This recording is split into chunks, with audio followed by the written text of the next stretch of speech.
Peso avanza el día de ayer.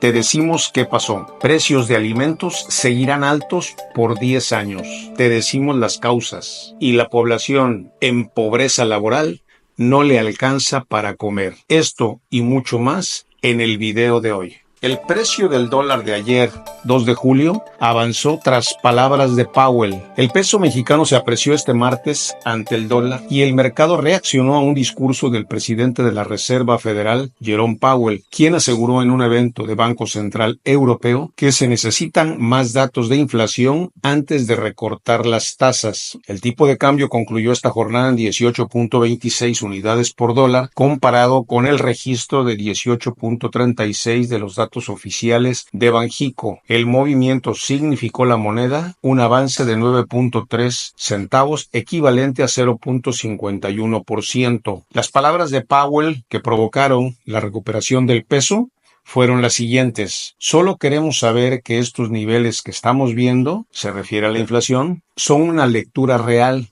de lo que realmente está ocurriendo con la inflación subyacente, explicó Powell en una conferencia acerca de política monetaria en Portugal organizada por el Banco Central Europeo. La Reserva Federal ha mantenido su tasa de referencia estable en el rango de 5.25 a 5.50 desde julio, pero los responsables de la política monetaria ya debaten sobre cuándo deberían empezar con la relajación de tasas mientras los datos de inflación se acercan al 2%. Adiós al cilantro. Los precios de alimentos continuarán altos los próximos 10 años, alerta la Organización para la Cooperación y el Desarrollo Económico. Estas son las razones por las que los precios de alimentos continuarán por las nubes en la próxima década, según la OCDE y la FAO. Los precios de los productos agrícolas podrían mantenerse altos para el consumidor final en la próxima década ante la imposibilidad de reflejar la ligera disminución estimada en las cotizaciones internacionales, alertaron la FAO y la OCDE en sus perspectivas agrícolas 2024-2033. Se proyecta una ligera caída en los precios internacionales reales de referencia de los principales productos agrícolas durante los próximos 10 años, pero esto podría no reflejarse en los precios minoristas locales de los alimentos, es decir, para ti, para mí, señalan en el reporte publicado en conjunto la Organización de las Naciones Unidas para la Alimentación y la Agricultura y la OCDE. ¿Y por qué repuntaron los precios de los alimentos? La pandemia del COVID, los desafíos económicos que provocó y algunos que aún persisten, la guerra de Rusia contra Ucrania, la crisis energética y los costos de vida, el conflicto en el Cercano Oriente y la inflación de los precios de los alimentos que promedió casi 15% durante los últimos 3 años, mantienen presión sobre los precios agrícolas internacionales con mayor efecto en los países donde los hogares destinan una proporción más alta de su ingreso total. Es lamentable lo que está sucediendo actualmente. Por otro lado, la población en pobreza laboral solo puede comprar el 42.3% de la canasta básica. La población en pobreza laboral en México solo puede adquirir menos de la mitad de una canasta alimentaria con los ingresos laborales de su hogar, de acuerdo con una investigación de BBVA Research. En el análisis ¿Qué tan pobre es la población que está en pobreza laboral?, refirió que en el primer trimestre del 2024, en promedio la población laboral solo pudo cubrir el 42.3% de la canasta alimentaria con su ingreso laboral. Del primer trimestre del 2023 al primer trimestre del 2024, se ha ido deteriorando la proporción que se puede adquirir de una canasta alimentaria en el ingreso laboral de las personas en pobreza laboral, ya que se pasó del 45.7